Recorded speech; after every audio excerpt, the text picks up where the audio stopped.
Welcome back to Edulexis.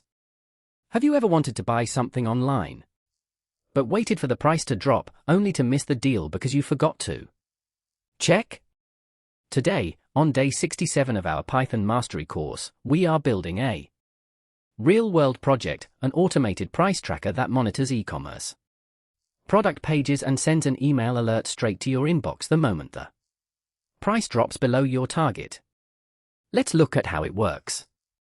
Before coding, let's break down the logic.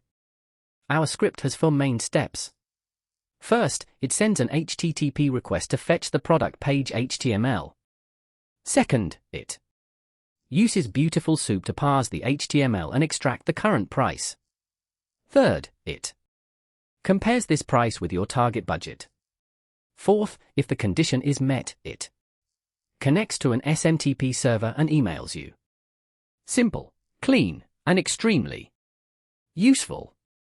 To build this, we need 2 external libraries, requests for fetching web pages, and BeautifulSoup for HTML parsing. Python's built-in smtplib and email.mime modules will handle our email notifications.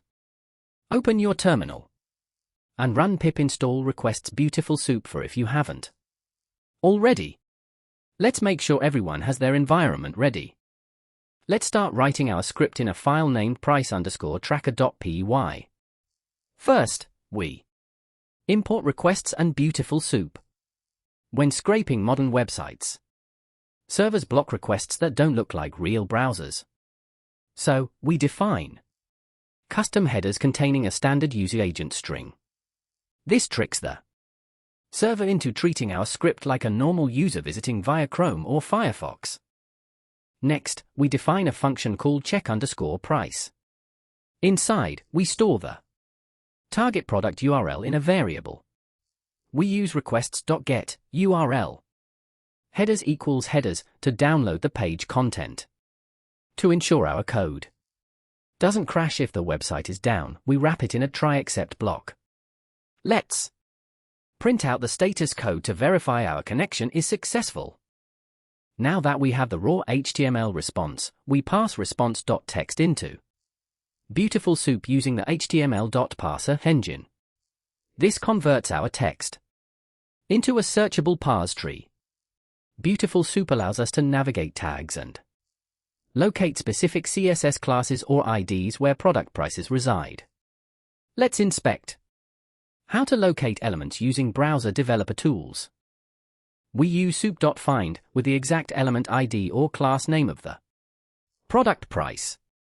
Websites usually format prices with currency symbols, commas, and white space, like $499.99. Python string methods won't do math on strings. So, we strip symbols and commas and convert the resulting string into a floating point number using float. Let's write this cleaning logic cleanly. Now we set a threshold variable, say target_price equals 50.00. We write an if statement if our converted current price is less than or equal to target_price, we trigger our notification function. Otherwise, we print a message to the console saying the price is still too high. This keeps us updated every time the script runs. When the price drops, we want an email.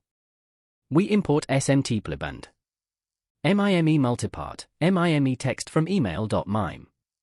We set up our SMTP server details for Gmail port 587 and smtp.gmail.com. For security, never hardcode your main password. We will use an app password generated from your Google account settings. Let's draft the connection code securely. Let's create our send_email function. We instantiate a mime multipart message object, setting the sender, recipient, and an engaging subject line like price drop alert, item is now on sale. For the body, we include a friendly message showing the current price and a clickable link back to the product page. Let's format this message string neatly using f strings. With our message ready, we open a secure SMTP session using smtplib.smtp smtp.gmail.com, 587. We call server.startles to encrypt our connection, log in using our sender email and app password, and call server.sendmail. Finally, we make sure to close the server connection inside a try-finally block to prevent resource leaks. Let's test this function directly. Let's combine everything into one clean script. We have our URL, headers, price checking parser, and email sender hooked together. Let's run a test with a mock high price threshold so we can see the email pop up in our inbox instantly. Seeing your code trigger an automated email in real time is one of the most satisfying moments for any beginner programmer. Right now, we have to run our script manually. But a true price tracker should run automatically in the background every few hours. We can introduce Python's time module and a while true loop with time.sleep 86400 to run our check once every 24 hours. Alternatively, mention how cron jobs or task schedulers work on operating systems for production use. Websites can change their layout or block repetitive requests.